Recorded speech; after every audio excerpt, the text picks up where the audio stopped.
வேண்டாம், கோபிக்க வேண்டாம். அடுத்து சொல்வதையும் கேளுங்களே. இறுதி நபியின் வழிமுறைகளை உணர்ந்து மாற்றார்களின் கலாச்சாரத்தை துறந்து மறுமையை புரிந்து இறந்தும் உயிரோடு வாழ்ந்து கொண்டிருக்கும் இஸ்லாமிய வழிமார்களின் வழித்தோன்றல்களே, உங்கள் எல்லோருக்கும் என் முதற்கண் அஸ்ஸலாமு அலைக்கும் ரஹ்மத்துல்லாஹி தஆலா பரகாத்துஹு.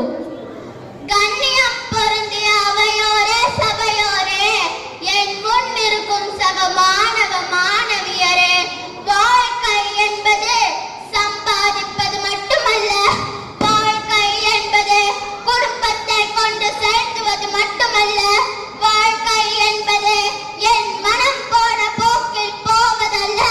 உங்களிடம் பொருளாதாரம் கொட்டி கிடக்கலாம், உங்களிடம் பல தொழில்நுட்பம் இருக்கலாம், மேல்தளத்தில் இருக்கும் வாய்ப்பை நீங்கள் பெற்றிருக்கலாம், பதவியும் பட்டங்களும் 1000 முறை உங்களை முத்தமிட்டிருக்கலாம், உங்களை சுற்றி இருக்கும் சூழல்களால் நீங்கள் மதிக்கப்படலாம். இது மாத்திரமல்ல வாழ்க்கை. இவை அனைத்தையும் தாண்டி என் இறைவனின் பிரியம் என் மீது இருக்கும் என்று சொன்னால் அதுதான் வாழ்க்கை, அது மட்டும் தான் வாழ்க்கை. அதற்கான வழி என்ன? அதற்கான வழியை இறைமறை குர்ஆனிலேயே அல்லாஹ்வே நபியிடம் சொல்வான். குல் இன் குன்தும் துஹிப்பூனல்லாஹ ஃபத்தபியூனி யுஹ்பிகுமுல்லாஹ். நபியே, நீங்கள் அவர்களிடம் சொல்லுங்கள், அல்லாஹ்வின் பிரியம் உங்களுக்கு வேணும் என்று சொன்னால் நீங்கள் என்னை பின்பற்றுங்கள், அல்லாஹ் உங்களை பிரியப்படுவார். இறுதி நபியை பின்பற்றுவதை தவிர அல்லாஹ்வின் பிரியத்தை பெறுவதற்கான வேறு வழி என்பது கிடையவே கிடையாது. இறுதி நபியை எவரால் பின்பற்ற முடியும்? இறுதி நபியை பின்பற்ற வேண்டும் என்றால் நமக்கு இருக்க வேண்டிய பேக்ரவுண்ட் என்ன? இந்த பேக்ரவுண்ட் இல்லை என்றால் நம்மால் முஹம்மது நபியை பின்பற்ற முடியாது.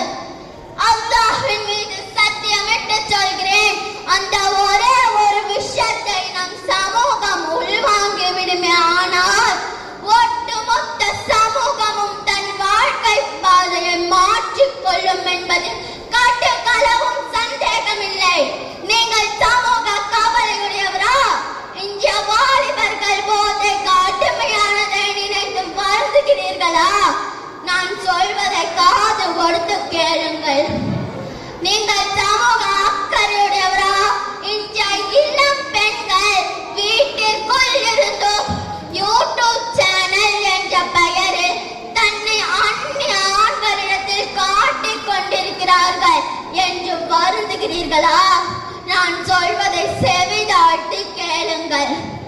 1 2 அல்ல, 7 70 அல்ல, 70,000 கலாச்சார சீரழிவுகளால் நம் சமூகம் பீடிக்கப்பட்டிருப்பதை அனுதினமும் நாம் கண்களால் நாம் கண்டு வருகிறோம்.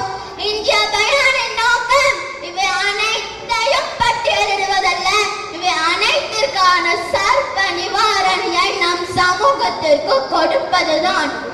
எதிர்கால இஸ்லாத்தின் எழுச்சி நாயர்களை எடுத்து தோளில் சுமந்து கொண்டிருக்கும் பெற்றோர்களே, சமூகத்தை தாங்கி பிடிக்க தயாராகி கொண்டிருக்கும் என் போன்ற மாணவ மாணவிகளே, சமூகத்தை சீர்திருத்த பாடுபடும் உலமா பெருமக்களே, தாய் சபையா முஸ்லிம் லீக்கின் பொறுப்பாளர்களே, லா யுமினு அஹதுக்கும், உங்களில் ஒருவரும் ஈமான் கொண்ட நம்பிக்கையாளராக ஆக முடியாது. ஹத்தா, எதுவரை தெரியுமா? அகூன ஹப்ப இலைஹி, என் மீது உங்களின் நேசம், உங்களின் காதல் இந்த அளவு இருக்க வேண்டும். மிவ்வலதிஹி, நீங்கள் பெற்றெடுத்த உங்களின் பிள்ளைகளை விட, வவாலிதிஹி, உங்களை பெற்றெடுத்த உங்களின் பெற்றோர்களை விட, வன்னாசி அஜ்மாயின், ஒட்டுமொத்த உலக மக்களை விட நீங்கள் என் மீது நேசம் கொள்ளாதவரை நீங்கள் உண்மையான விசுவாசியாக ஆக முடியாது. வஸல்லம் அவர்கள் சொல்லிச் சென்றார்கள் என்றால் இன்று நாங்கள் கற்றுக்கொள்ள வேண்டிய பாடம் என்ன என்பதை விளக்க கடமைப்பட்டிருக்கிறோம். உள்ளத்தின் அன்பிற்கு உடல் உறுப்புகள் எல்லாம் அடிமை. நாயகத்தின் அன்பு உள்ளத்தில் வந்துவிட்டால் முழு வாழ்வும் இனிமை. இனி இல்லை தனிமை, இனி இல்லை பொறுமை.